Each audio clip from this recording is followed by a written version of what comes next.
I'm back with film theory again. Who's surprised? Hey everyone, it's Emma. Welcome back to my YouTube channel. So I was actually very much debating if I was even going to get a video up for you guys this week, but I had recently checked my notifications after finishing homework, and I found out Film Theory was finally doing a video on WandaVision. And if you don't know what WandaVision is, it's a series that has come out on Disney Plus about the couple of Wanda and Vision, all in a 50s sitcom style. I've been waiting for this video for I think ever since the first episode came out, and now there's like, what, 4 episodes? Okay, without further ado, without me rambling, I'll show you all the reaction of the video I've finally been able to react to. Division is a big hit on Disney Plus and the highest rated MCU production ever, which honestly can only mean one of two things. Either we've all been starved for Marvel content, or Disney's been spending way too much on fight scenes. Apparently what people really want to watch is the Avengers picking out baby furniture. I like whenever he makes these type of intros related to the video. Hello, Internet. Welcome to Film Theory, now in Technicolor. You know, if you're like me, you've been glued to the TV every Friday to check out the new episodes of Marvel Studios' WandaVision. WandaVision is like my perfect show, one that recreates the tropes of classic television and then twists them to create a meta-commentary on the medium, while also weaving together a compelling mystery where no one has any idea what's going on. I think something's wrong here, Wanda. If the number of requests I've gotten to cover this series is any indication, lots of people are feeling just as confused as I'm one of those people, and now we have it. Since those heartless monsters at Disney are making us wait a whole week in between episodes, give us some time to work a few things out. Maybe correct the case of not only WandaVision's big mystery, but also the shocking twist for the near future of the Marvel Cinematic Universe itself. What if the secret villain of WandaVision and the next phase of the MCU as a whole is Wanda Maximoff herself? No kidding! She literally, no kidding, she like bends reality in order to get rid of anyone who gets in her way. Of course she could be a villain, but my theory is personally she created this whole thing after Vision died and basically wanted a normal life with him, just in the form of a funny family sitcom show, but I don't really know, so let's see. If you read the online theories, the prevailing thought is that the big bad WandaVision is setting up is Mephisto, who is quite literally the Marvel equivalent of the devil. Yep. This is largely what the devil tends to do in stories. He makes deals with people and then tries to trick them into selling their soul. So why would the internet hive mind make this huge leap that classic sitcoms automatically lead to Santa himself? No. So why would the internet hive mind make this huge leap that classic sitcoms automatically lead to Satan himself? Well, lots of small things, really. First, there's Wanda's neighbor, who's always wearing a brooch and is dressed in a witch costume in the trailer. Her name is Agnes, very close to Agatha Harkness, a character from the comics. That's a bit of a stretch, always wears a brooch, but it works. And is a witch, and just so happens to be a servant of Mephisto. Add to that the fact that she says this— the devil's in the details, Bev. That's not the only place he is. Which is more— I forgot about that line, and that was like fake commercial break. Take a look at the back of the toaster. first if you episode. Flip the image vertically, it says 666 in MCU. In the trailer for the Disney Plus series Loki, we see in a church of some kind with a stained glass window that clearly depicts the Dark Lord. I'm excited for Loki. Now that one is super weird, and considering how Marvel's release calendar is looking, the only places it really makes sense for the devil to be introduced is either in Loki or, you guessed it, WandaVision. Yeah. So there you have it. Mephisto is the main villain of WandaVision, and moving forward will be the big bad of Phase 5. But hey, that's just a theory. Okay, there's no way it's that over.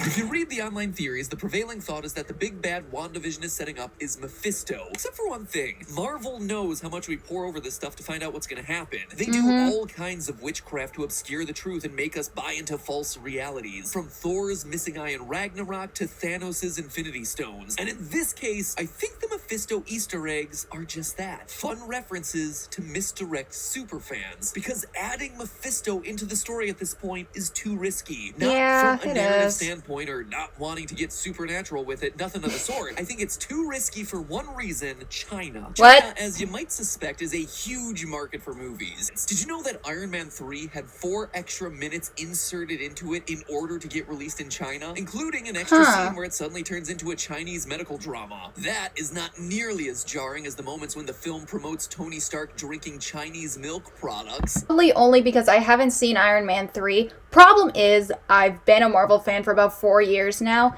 I started off watching the movies with Thor Ragnarok and the first Tom Holland Spider-Man movie, and then I watched the other Spider-Man movies as a kid.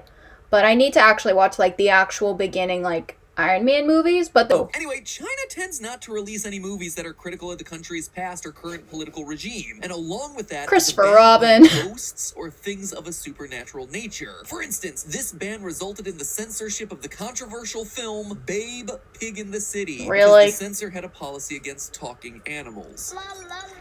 Granted, Marvel has certainly had its fair share of luck with the Chinese censor board in the past. Endgame got a pass, despite Back to the Future being censored for its use of time travel. So storylines that heavily feature the Lord of the HE double hockey sticks dimension would probably be a risk that they're not willing to take right now. Besides, the more interesting narrative here, and the one that all the clues are pointing to, is that the real villain of WandaVision, and the thing that'll kick off the entirety of Phase 5, is Wanda herself, right? As she rips holes into the multiverse. Did we not see her basically take someone and rip them through so many buildings and through a time warp? Did we not see that in order for her to live a happy life with Vision and their kids? I see Wanda as the main villain. Mephisto is a good one. I'm probably saying his name wrong. I don't really know anymore. Like, what do I even say anymore in these videos? I'm not exactly sure, so I try and shut my mouth. She has been through a lot. As a child, she was present when her parents were killed by a Stark Industry mortar shell. If that wasn't bad enough, she was then trapped I didn't know she was dark-haired. next to a second undetonated Stark bomb. We were trapped 2 days. Every effort to save us, every shift in the bricks, I think this will set it off. We wait for 2 days for Tony Stark to kill us. By the end of the movie, she loses her brother and her entire country of Sokovia. And oh, it that doesn't get any better sucks. for her when she becomes a good guy. She's blamed for the accident that leads to the passing of the Sokovia Accords and causes Avengers Civil War, which then forces her to live as an outlaw. She had to see her beloved Vision die twice, once by her very own hand in Infinity War. And then she gets dusted, only to come back and have everyone she was friends with in the team, like Black Widow and Captain America, either gone or dead. In the final scene of Endgame, she's aligned with Falcon? It makes no sense. She is alone at this point in the series. I mean, all of that is enough to knock the fake Russian accent out of anybody. You said we would destroy the Avengers. Well, there are people who are expecting me too. You know, we both made promises. So Wanda is definitely in a fragile state when we last see her in Endgame. But Wanda's inner struggle between good and evil isn't just evident in the MCU, it's inspired directly from her origins in the Marvel comics. There, she and her brother Quicksilver were founding members of the OG X-Men villains, the Brotherhood of Evil Mutants. And well, because they very often go back to the comics for inspiration. And while WandaVision is indeed an original story, it seems to be taking its cues from 3 specific Marvel storylines: the Vision and the Scarlet Witch limited series, Avengers Disassembled, bet you can figure out how that one goes, and House of M, all of which No, because I never very read the different comics, but sorry. connected stories with one big thing in common. They all had dark plot twists involving reality not being what it seems, and Wanda being the cause of it. At first glance, Vision and the Scarlet Witch seems to be the most similar to WandaVision, in that it's a fun sort of Marvel story mostly about the characters trying to live normal lives in the suburbs, including Wanda using her Scarlet Witch powers to conceive her twin sons, Tommy and Billy. Unexpectedly dark conclusion in the pages of West Coast Avengers a few years later, when it's revealed that Billy and Tommy didn't actually exist. No, really, in a twist worthy of a mid-tier M. Night Shyamalan movie, it turns out Billy and Tommy are illusions that Wanda willed into existence from her own subconscious with... That proves my theory on why she could be making up this entire thing like in her own head, because they're able to bend reality at this point, and we've seen that in Infinity War and Endgame from the Stones. She has the ability to bend reality and make her own illusions seem so real to many other people. Now, obviously, the other citizens in the town they're in WandaVision, I'm sorry, I'm blanking on the name, they're part of it too. In a way, I feel like they're outside of it, but also inside of it.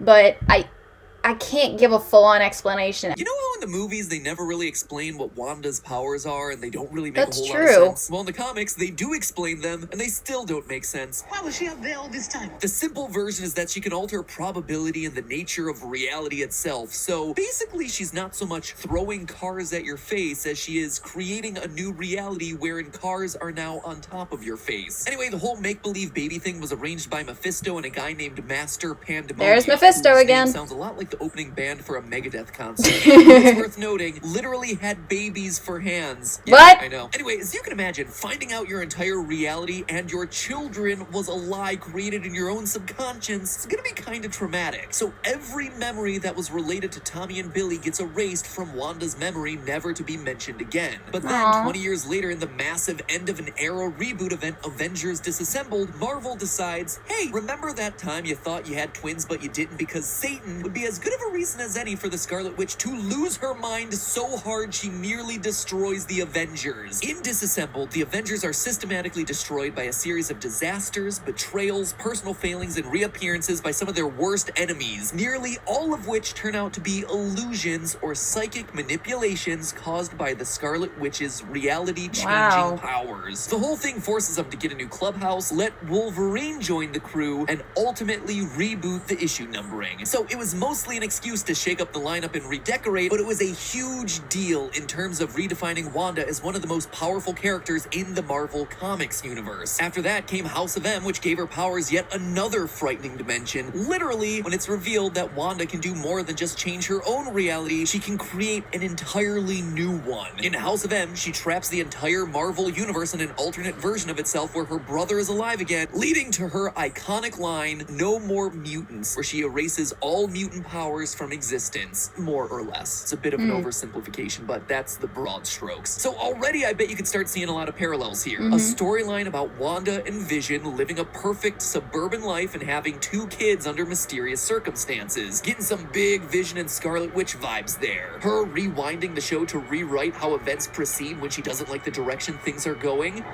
Yeah. That I remember.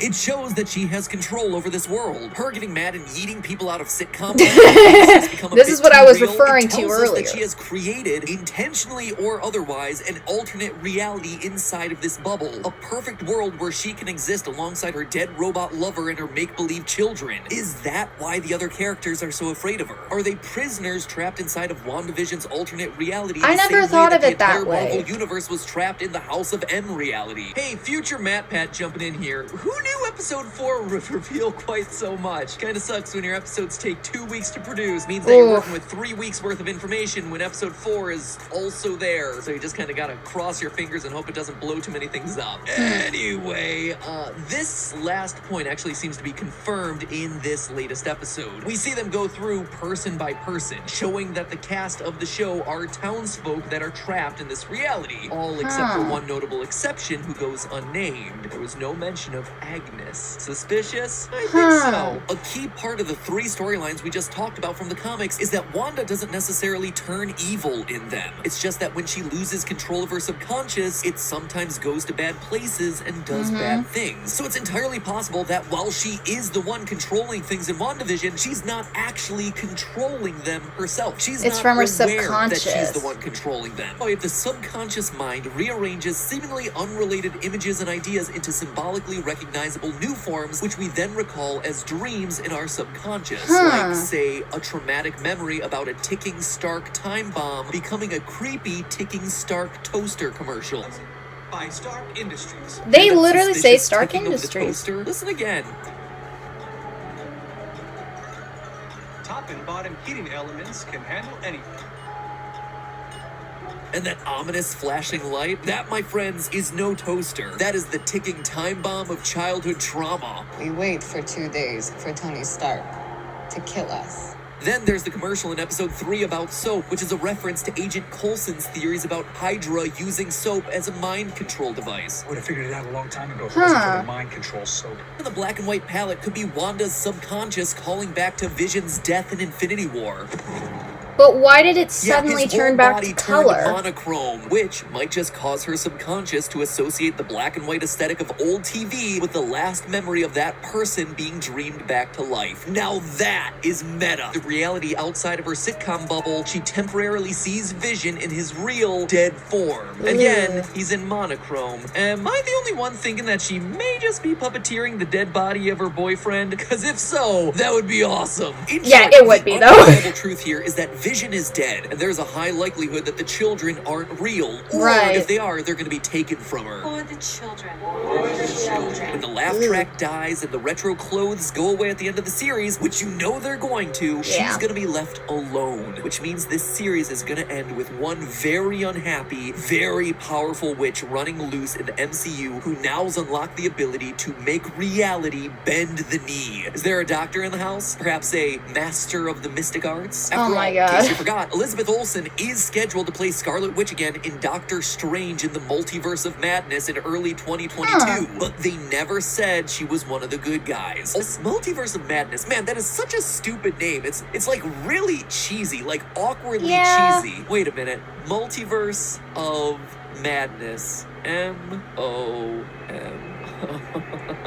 Oh God! Yes, it looks like Marvel's newest mom is That's a likely far to end stretch. WandaVision ripping open reality in an attempt to reclaim her happiness and maybe even her kids, with the rest of Phase 5 needing to sort it all out. And by the end, Disney gets to keep who they like, they get to lose who they don't, and they get an excuse to introduce the X-Men without breaking the established continuity of all the movies that came before. Wow. Okay, did the lighting get super bad? Is my lighting bad?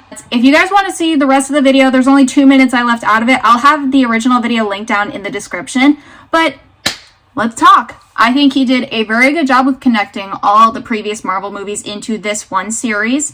I think a lot of the theories of her making the illusion herself is very true about the story. Do I think Mephisto is really a part of it?